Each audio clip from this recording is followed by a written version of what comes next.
D'accord, ouais, il n'y a pas de souci. Tu me dis quand je commence, il n'y a pas de problème. Ok, ben écoutez, moi en tout cas, je suis très très heureux en tout cas de pouvoir être avec vous en direct hein, depuis Paris. Ça fait un petit moment en tout cas que je ne suis pas venu sur Perpignan pour différentes raisons. C'est vrai qu'on a aujourd'hui un ministère qui s'est énormément développé à l'étranger. Mon épouse Fatima a développé aussi pas mal d'activités parmi les réfugiés, puisqu'on a eu énormément de réfugiés sur la région parisienne. Depuis maintenant quelques années, Fatima a ouvert un restaurant solidaire où elle prend soin des pauvres, elle prend soin des gens qui sont exclus. Que le ministère en tout cas progresse, on va vraiment de l'avant par la grâce de Dieu, on a un Dieu qui est bon. Alors actuellement on est, je dirais, tous plus ou moins confinés, puisque c'est une chauve-souris ou un pangolin. Vous m'entendez ou pas? Allô, allô? Allô? Est-ce que vous m'entendez?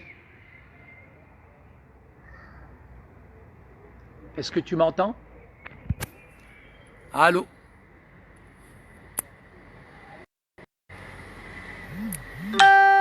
Allô, allô, allô?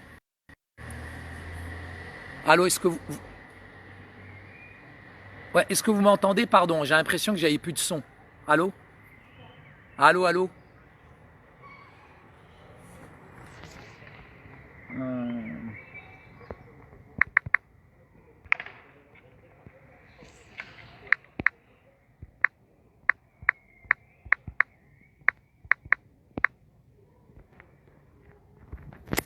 Je ne sais pas si vous m'entendez en fait.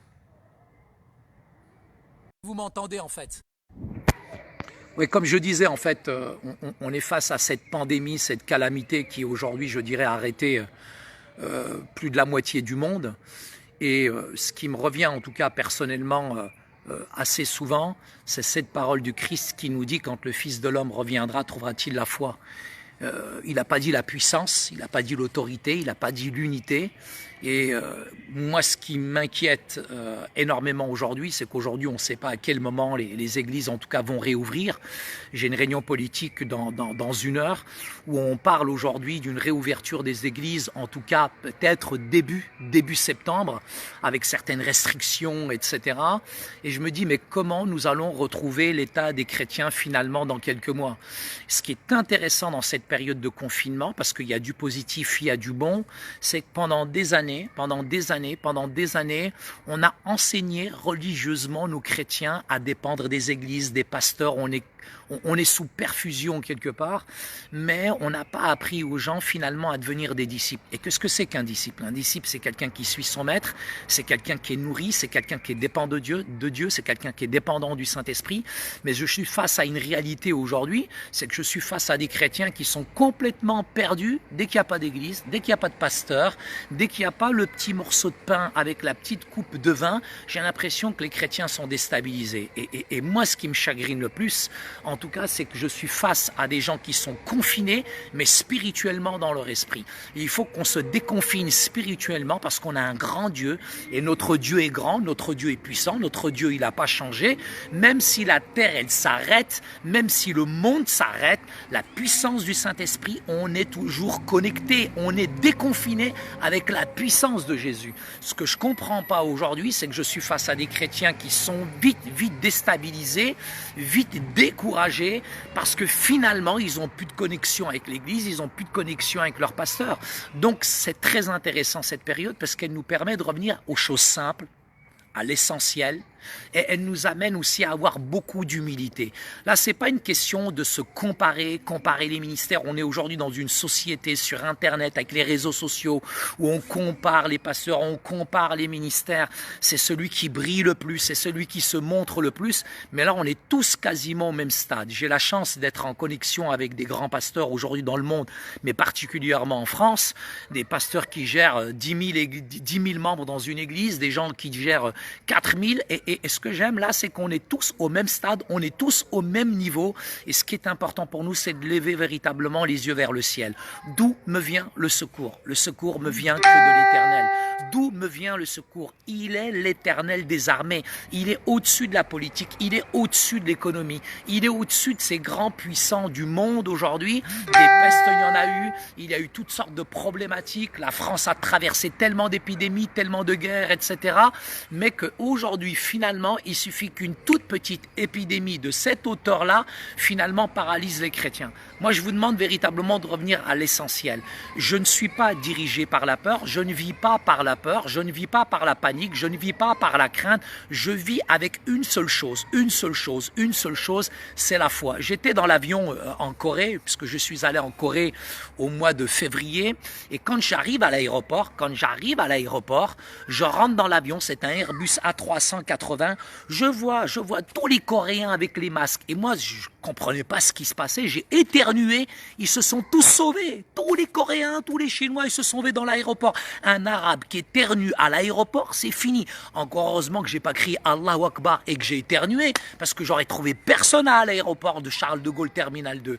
Et très honnêtement, les gens vivent dans la peur, les gens vivent dans la crainte, les gens ils vivent dans la panique. Nous, en tant que chrétiens, frères et sœurs, comment vivons-nous? Le Fils de l'homme, il a dit, quand je reviendrai, trouvera-t-il la foi? Et je vis par la foi, je vis pas par la panique, je vis pas par la vue, je vis pas par les choses que je vois aujourd'hui avec mes yeux, mais je vis par la foi. Qu'est-ce que c'est que la foi? La foi, c'est de s'attacher à la puissance de la parole de Dieu. La foi, elle vient de ce qu'on entend, et ce qu'on entend vient véritablement de la parole. Et aujourd'hui, je suis face à des personnes qui finalement sont très rapidement en panique, ils sont vides dans la crainte et dans la peur, parce que finalement ils n'ont pas de connexion finalement avec des choses qui sont simples, avec des choses qui sont concrètes, dans laquelle finalement on s'est fondé, enraciné. Ce que j'aime, c'est la parole de Dieu dans Éphésiens au chapitre 3, elle nous dit d'être enraciné et fondé. Et nous avons besoin dans cette période de confinement, peut-être que c'est comme un stage de permis à points, on est en train de récupérer des points pendant cette période de confinement, on est en train de récupérer des choses que l'ennemi nous a volées, on est en train de récupérer des choses qu'on a mis de côté, on est en train de récupérer des choses qu'on a mis de côté. On a tellement négligé certaines choses dans notre communion, dans notre intimité, dans notre relation avec Dieu, et on doit revenir finalement à cette intimité avec Dieu. Dans cette période de confinement, elle est bénéfique. Pourquoi? Parce que cette période de confinement, elle nous ramène à donner des priorités à ce que nous avons laissé. On est dans un monde matérialiste qui nous a rongés, qui nous a bouffés. Aujourd'hui, finalement, on fait que consommer. On consomme tout à la télévision. Il y a des dérives, il y a tellement de choses à la télévision qui nous ont détournés de l'essentiel. Et Dieu, il a mis tout, il a mis un stop. Il a mis un stop sur l'économie, il a mis un stop sur la politique, il a mis un stop sur toute la consommation. Je me souviens, il y a 15 jours dans un supermarché, il y a des Arabes qui se sont battus pour 1 kilo de semoule fine. Mais vous êtes des malades. En fait, on a tellement été conditionnés, on a tellement été habitués à la consommation. On est devenu dépendant, en fait. C'est comme si, d'après les statistiques, si vous nous supprimez le sucre, finalement, on devient malade. Mais on a goûté à tellement de bonnes choses qui nous ont ramenés plutôt tièdes, plutôt dans une vie chrétienne qui est fade, dans l'apathie, dans une vie chrétienne qui finalement ne décolle pas. Et là, le Seigneur, dans cette période de confinement, finalement, il veut nous ramener à l'essentiel. Moi, je vous demande de retourner à l'essentiel. C'est pas la peine de courir à droite et à gauche. Revenez à cette communion, à cette intimité avec Dieu que vous avez perdue. Revenez aux choses qui sont simples, véritables, avec la puissance de sa parole, dans l'intimité aussi, dans la prière. Et je me rends compte d'une chose, certaines familles chrétiennes se fâchent, se disputent dans cette période de confinement. Parce qu'on a travaillé sur l'extérieur, on a besoin de revenir à des choses qui sont simples, on a besoin de revenir à des choses qui sont véritablement, qui vont nous nourrir, qui vont nous enraciner, parce que frères et sœurs, dans le futur, c'est juste un signal de Dieu. Moi, je ne suis pas quelqu'un comme certains pasteurs, certains prophètes qui ont dit « ouais, c'est une malédiction, ça vient de Dieu, cette pandémie, ça nous donne une leçon ». Non. C'est juste un virus. Il y en a eu d'autres, des virus. C'est juste une pandémie. Il y en a eu d'autres, des pandémies. Il faut arrêter de tout spiritualiser, etc. et tout. Mais ce que je pense, c'est comme une alerte, c'est comme un signal aussi. C'est quelque chose de précurseur que Dieu nous donne pour qu'on puisse véritablement peut-être regarder le futur. L'esprit de l'antéchrist, je dirais, petit à petit est en train de s'installer de manière sournoise. d'une manière insidieuse. Nos libertés, je dirais, individuelles, de plus en plus, je dirais, sont confinées. On est de plus en plus suivi, on est de plus en plus, je dirais, tracé. On appelle ça le tracking aujourd'hui. On est de plus en plus surveillé par toutes sortes, je dirais, de choses. Même nos portables, on peut les lire, on peut savoir ce qu'il y a. Et tout ça prépare le règne de l'Antéchrist. Je ne dis pas que ça va venir demain, je ne dis pas que ça va venir après-demain, mais toutes ces choses sont des signaux véritablement de Dieu pour nous préparer à cette économie mondiale, à cet ordre mondial aujourd'hui qui finalement va de plus en plus nous rendre dépendants et de plus en plus nous amener, je dirais, à être, je dirais, dépendants de cette société. Je pense que spirituellement parlant, on doit ouvrir les yeux.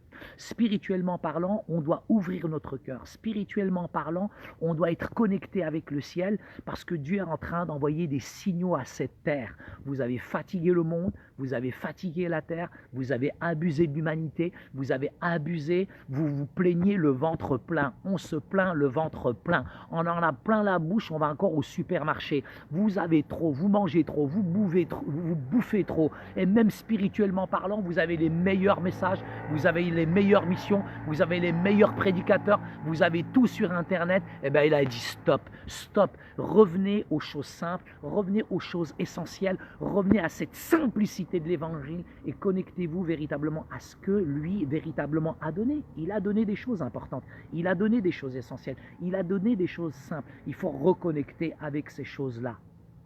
À celui qui croit, à celui qui le reçoit, il a donné le pouvoir. Il a donné la force, il a donné toute capacité. Il n'y a pas besoin de courir à droite, à gauche, de trouver le secours dans la bras de l'homme. Finalement, levez-vous le matin et avant de vous coucher le soir, remettez votre vie au Seigneur. J'ai perdu 25 amis.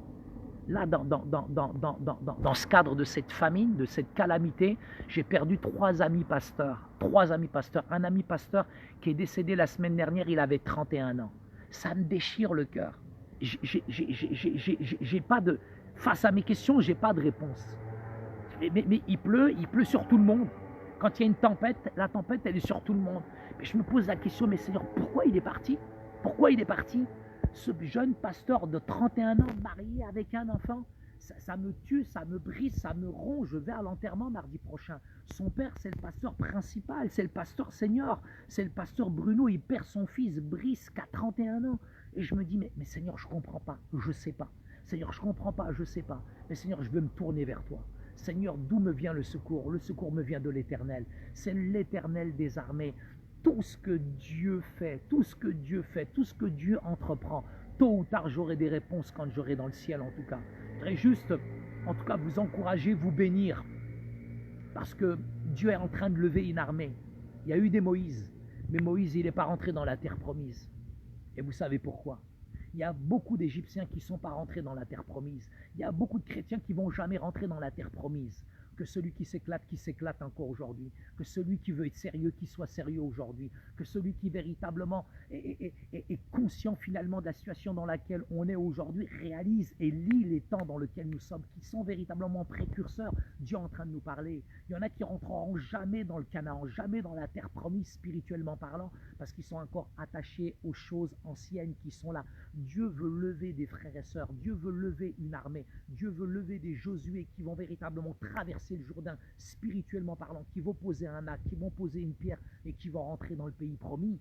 Aujourd'hui, Dieu est en train de faire le tri des chrétiens qui sont en panique, des chrétiens qui ne donnent plus leur dîme, des chrétiens qui ne bénissent plus l'œuvre de Dieu, des chrétiens qui finalement aujourd'hui, parce qu'il n'y a plus d'église, finalement, ils sont connectés avec le diable, avec le monde. Mais le Seigneur, il est en train de secouer les chrétiens, il est en train de secouer les églises. Et puis on reconnaît les vrais chrétiens là aujourd'hui. On reconnaît les vrais disciples de Dieu, les vrais disciples de Jésus qui s'attachent, qui s'enracinent en Dieu et qui font pas n'importe quoi dans cette période-là. Moi, je vous invite véritablement avec sérieux, parce que c'est des temps qui sont lourds, c'est des temps qui sont difficiles, c'est des temps qui véritablement, en tout cas, nous enseignent où on doit être conscient que c'est les signaux que Dieu nous envoie pour qu'on soit davantage connecté avec lui et qu'on vive par la foi et pas par la peur et qu'on s'enracine, qu'on soit fondé et enraciné en lui, en sa parole. Que Dieu vous bénisse abondamment, que l'Éternel vraiment vous fortifie, que vous soyez vraiment des battants, des Josué, que vous puissiez véritablement réaliser à quel point c'est une opportunité, c'est une chance, c'est une grâce C'est une grâce d'être confiné, c'est une grâce de pouvoir passer ces temps-là avec lui, d'être dans l'intimité, de pouvoir le louer, l'adorer et de donner des priorités comme on n'a jamais donné. L'ennemi nous a volé beaucoup de choses. Là, le diable nous a piqué, nous a volé, nous a arraché, a pillé beaucoup de choses dans nos églises, dans nos familles chrétiennes. Là, cette période d'arrêt, c'est pour retourner sur le terrain de l'ennemi et de récupérer tout ce qui nous a volé. Profitez de ce confinement pour retourner sur le terrain de l'ennemi. Regardez-le spirituellement. Il a volé ta femme, il a volé tes enfants, il a volé la prière, il a volé des bénédictions, il a volé des talents, des dons que Dieu t'a donnés. Retourne sur le terrain de l'ennemi et récupère ce qui t'a volé au nom de Jésus. Récupère ce qui t'a volé spirituellement. Reprends toutes les choses que tu as perdues dans le passé. Reprends ta femme, reprends tes enfants, reprends ta vie de prière, reprends ta vie de ministère, reprends ta vie de guerrier. Reprends toutes les bonnes choses que Dieu t'a données dans le passé. Tu dois les récupérer pendant cette période de confinement, les arracher, les extirper, te bagarrer. C'est les violents qui s'emparent du royaume des cieux. Montre-moi ta violence, montre-moi ta violence. C'est les violents qui s'emparent du royaume des cieux. Montre-moi ta capacité, montre-moi ton énergie, montre-moi ta force. Retourne violemment sur le terrain de l'ennemi et reprends ce qui t'a volé au nom de Jésus. Que Dieu vous bénisse abondamment. En tout cas, merci pour ceux et celles qui m'ont écouté. Pour moi, c'était juste une réunion simple et improvisée. Je n'ai rien préparé. Mais en tout cas, je m'exprime avec le cœur en cette période de confinement. Que vraiment la bénédiction, la barakat véritablement tombe sur vous, sur vos foyers, sur vos amis. Je déclare la vie selon sa parole. Je déclare la santé selon sa parole. Je déclare véritablement la prospérité selon sa parole. Je déclare là où tu as échoué, je le déclare maintenant. Ça ne sera pas l'échec, mais ça sera la vie. Je déclare non la mort, mais la vie, sur ta famille au nom de Jésus. Je déclare véritablement une période de prospérité, une période finalement où finalement tu vas réaliser, tu vas te réveiller, tu vas rebondir, tu vas véritablement aller de l'avant. Que Dieu vous bénisse les uns les autres. En tout cas, je dois maintenant terminer et vous laisser. Soyez bénis.